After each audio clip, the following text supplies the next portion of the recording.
Okay, you guys, first it was Coachella, and now Stagecoach 2025 is proving to be just as worse. What was supposed to be a fun, country-filled weekend turned into an absolute mess.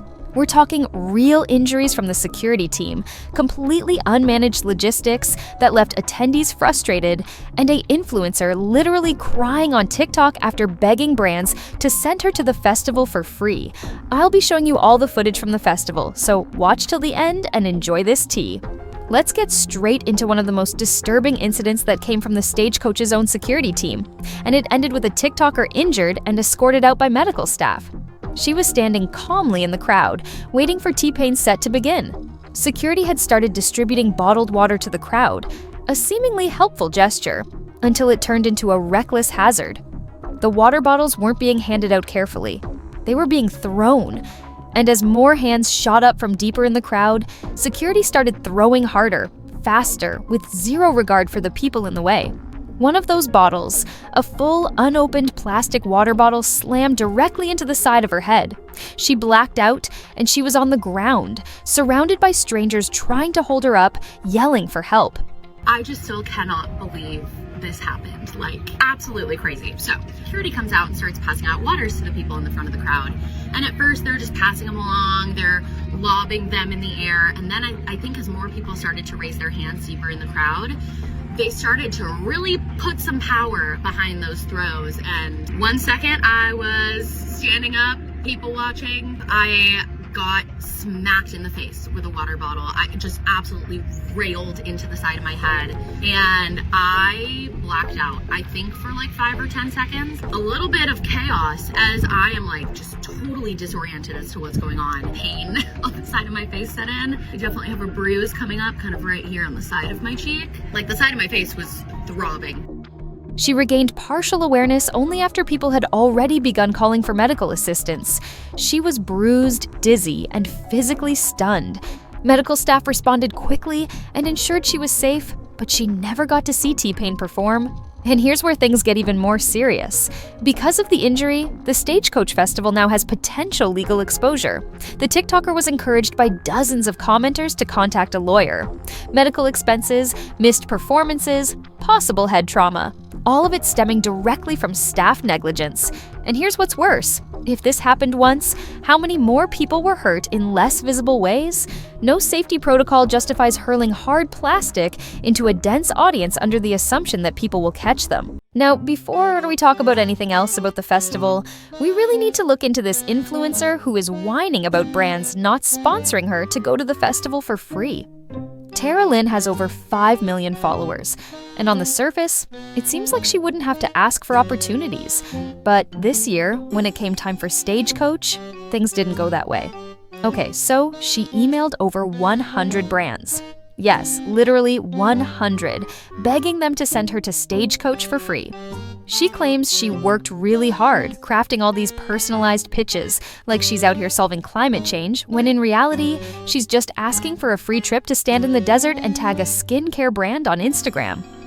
I am just so frustrated. So I've been putting in some serious hours this year trying to get brand sponsorships for festivals because festivals are expensive. I can't even tell you how many brands I've reached out to this year for like Coachella and Stagecoach. I would say close to 100 brands I've reached out to. 2 brands said yes to me for Stagecoach. 2. One of them was offering me just tickets, and then the other brand was offering me tickets and accommodations. So obviously I said yes to the tickets and accommodations brand. Okay, we're ready to confirm on our end if you can confirm these deliverables. We replied immediately and said, yep, everything sounds good. They have not answered since last Tuesday, and I am just so beyond frustrated with Stagecoach is in 4. I'm leaving in 3 days, and I don't know what to do.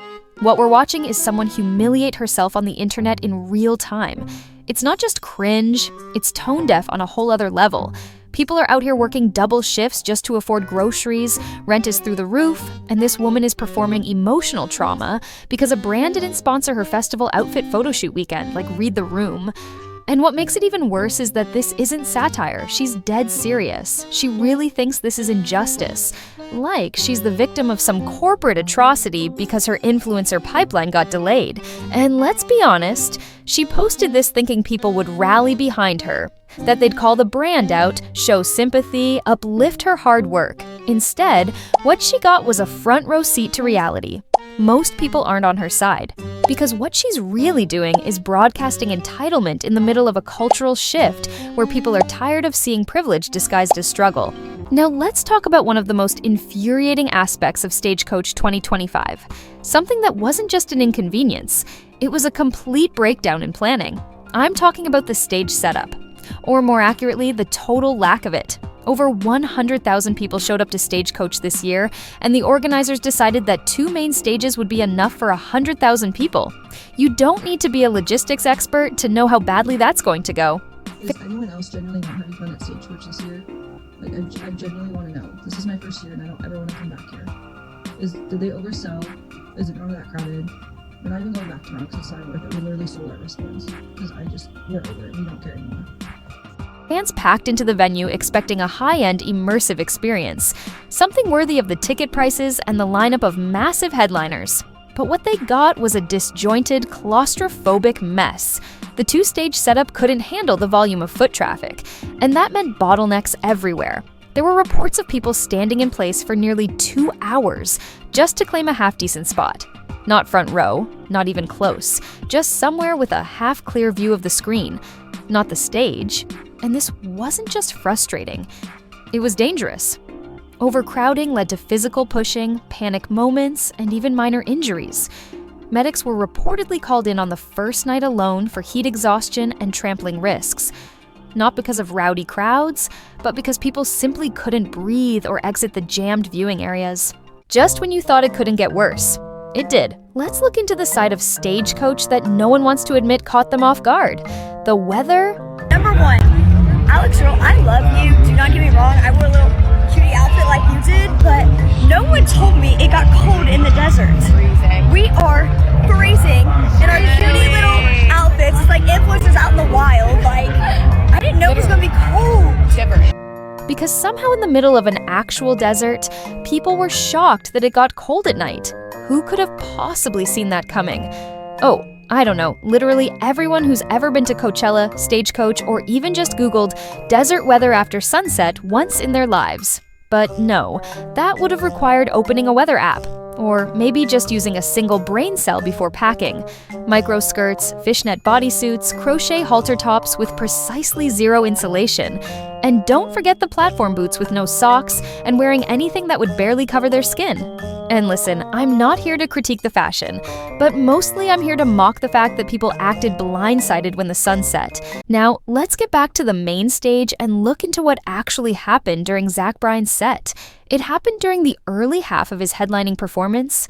One moment, Zach was strumming, singing, and then suddenly his banjo player dropped, flat on his back in front of tens of thousands of fans. The crowd went dead silent. People screamed. Medics rushed in. The rest of the band froze.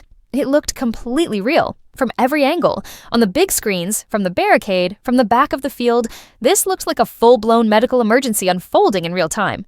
And then, barely a minute later, he sat up, smiled, and kept playing. Just like that. No explanation, no transition, nothing. It wasn't heat stroke, it wasn't an accident. It was intentional, a planned act that no one saw coming. If you made it this far, thanks for being here. Okay, look, a lot went wrong at Stagecoach this year, but let's be real, it wasn't worse than Coachella, so maybe it wasn't a complete disaster, but it definitely wasn't smooth. All right, smash that like button, hit subscribe for more videos like this, drop a comment if you were there or caught the madness online, because love it or hate it, Stagecoach 2025 gave us a lot to talk about.